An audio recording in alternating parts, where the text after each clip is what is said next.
What's up, guys? I wanted to do a little review. I finally got in the Dragon's Lair cabinet. I picked this up the other day off of Wayfair, and it just came in last night, and I got everything set up, so I kind of wanted to just do my little review on it.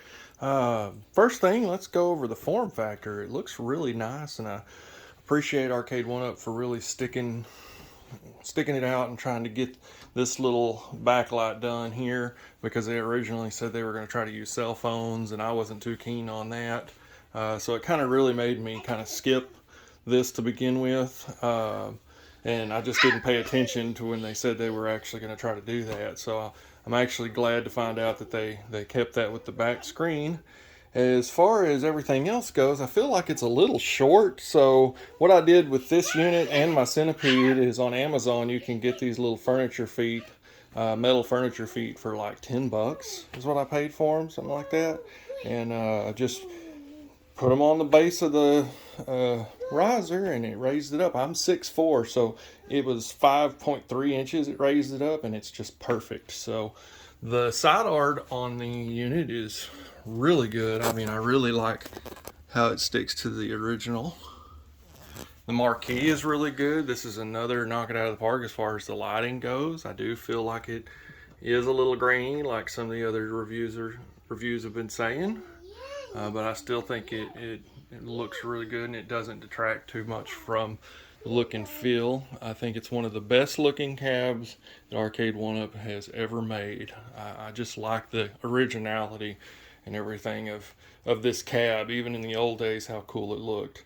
So again, with the backlight buttons, you do get a molded coin door. I use a Dremel, and I just drill holes behind these, and I just ran a cheap little $5 Walmart LED strip behind it, and it works great. And so if you're just wanting to do that on a cheap end, now the original riser here comes with some art on it of Dirk holding his sword up, and I kind of just like to keep it black and to match the other unit a little more. And anyway, I just ended up flipping it around, drilling out the holes a little bit so the screws were recessed, and then covered all the holes with vinyl stickers. And I did that like on the sides too, to cover up all the screw heads and stuff. And there's screw heads up top and everything. I ran out of vinyl, so there's some underneath too, and I didn't get those.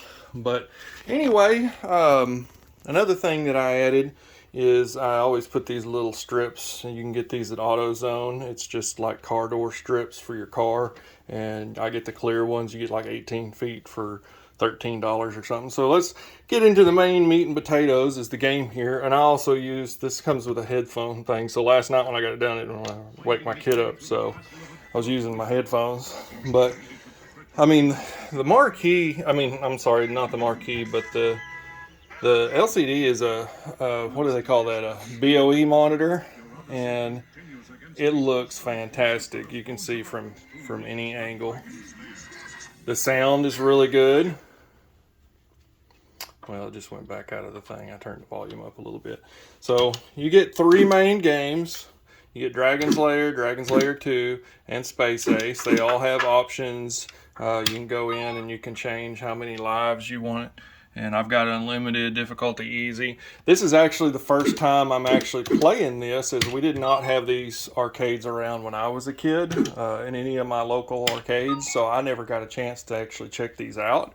I suck at all these games, but I am in love with Don Bluth animation. Like anything he makes, I grew up on like All Dogs Go to Heaven, Land Before Time, stuff like that. And, I just love his animation style. And he used to work for Disney and all that kind of stuff. So you'll see his work in like Rescuers and stuff like that. Just all kinds of stuff. And anyway, it was just really cool back in the day to see this. Now, like I said, I didn't see it in the arcades, but I knew about it and everything, and it was just an amazing technical feature back then to see that, because that was back when like Pac-Man and Dig Dug and Centipede and stuff like that were real huge in the arcades. Then you had this come out, and it was just like, and this was in '83, and it was like, holy crap, to have something like this. It's like the first quick time event type game. And like I said, I'm really terrible in it, but I will show you a little bit of it, just so you can see how the screen works and stuff like that, and get a feel for the audio and everything. So this was the first arcade to take 50 cents that I know of, to take 50 cents to actually play. So what you do is you hit left or right,